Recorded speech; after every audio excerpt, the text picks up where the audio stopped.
The movie starts off with a tone of weary reflection, as Thomas, a successful but deeply disillusioned Hollywood filmmaker, speaks about the fatigue of fame, the emptiness of getting everything one desires only to find nothing left to reach for. His words spill out like fragments of a confession, a man who's been living in excess since his youth and now craves escape from the world that shaped him. Surrounded by the hollow noise of the industry and people who mistake attention for connection, Thomas drifts through phone calls from those who claim to care, his assistant reminding him of responsibilities, a woman asking if he's alive, a voice saying he still has a family, but his silence is louder than their concern. He retreats into the desert, seeking solitude, a place where he can disappear from himself. The Mojave stretches endlessly around him, vast, indifferent, and brutal. His vehicle breaks down amid the sand, forcing him to set up camp under the wide, merciless sky. It's here, alone by a flickering campfire, that he meets a stranger named Jack. The man emerges out of the darkness like an apparition, his manner both charming and threatening, his words steeped in philosophical rambling about God, man, and the abyss. Thomas listens, suspicious but intrigued.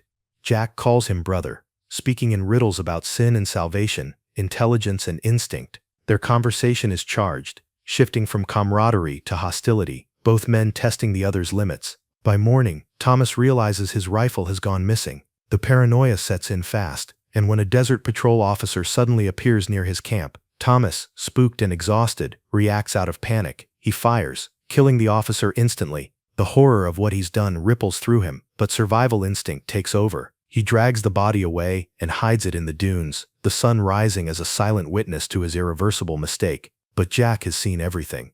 The power has shifted. Jack now holds the truth, and with it control. Thomas flees the desert, trying to leave the nightmare behind. But Jack isn't done. He follows him back into civilization, into Los Angeles, a world just as cruel and unforgiving as the wasteland they left behind. Back in the city, Thomas slips into his old environment, like a ghost wearing someone else's life. He attends meetings with agents and producers, trading cynical dialogue about art and commerce, pretending everything is fine while his mind unravels. He visits his ex, sees his daughter briefly, but there's no real connection left. The contrast between his sterile Hollywood home and the primal fear of the desert becomes unbearable. Jack, meanwhile, infiltrates the city's underbelly. He robs a gas station, kills without hesitation, and manipulates strangers with eerie calm. Each move feels like an echo of Thomas's inner decay, a reflection of what he could become. When they finally cross paths again, the confrontation is subdued but sharp, two predators circling each other beneath polite words. Thomas knows that Jack could destroy him with a word, and Jack enjoys the slow torment of that power. In a tense restaurant encounter, Jack mocks him openly, reminding him of the man he killed, laughing about class and morality, sipping sparkling water and joking about gas, brother. While Thomas tries to keep his composure, the drifter's intelligence and theatricality make him both fascinating and terrifying. He's not just tormenting Thomas, he's rewriting his story.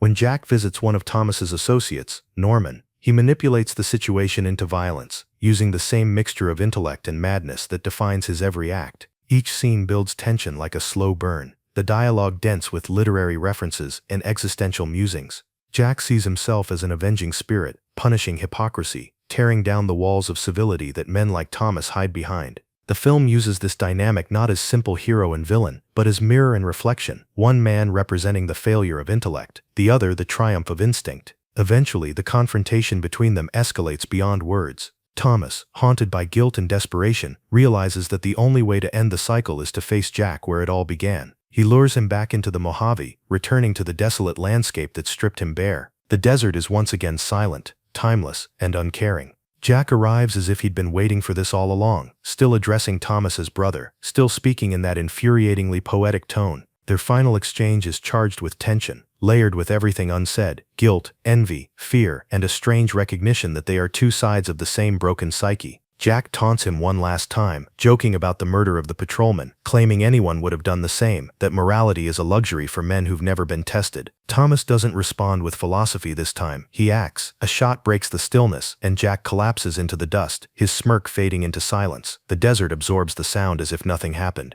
Thomas stands over him, expressionless, realizing that in killing Jack, he's only confirmed the part of himself that Jack represented. The film lingers in the aftermath. Thomas burns Jack's body, fulfilling the line that hangs over the film's climax. "I'm gonna burn you in the desert." The firelight dances against the endless night, a crude attempt at purification. Thomas drives away, his eyes blank, his future uncertain. The final moments intercut with his return to the city, where voices of those left behind flicker in memory. People he once knew, lives he once touched, but he's detached now, emptied out by everything he's done. The movie closes on an ambiguous note, neither condemning nor forgiving him, leaving us with the echo of his own words from the beginning about wanting something real, something beyond the noise. He found it, but it cost him his soul. Mojave is, at its core, not a story about a man versus another man, but about a man versus himself, about the void that opens when purpose dissolves.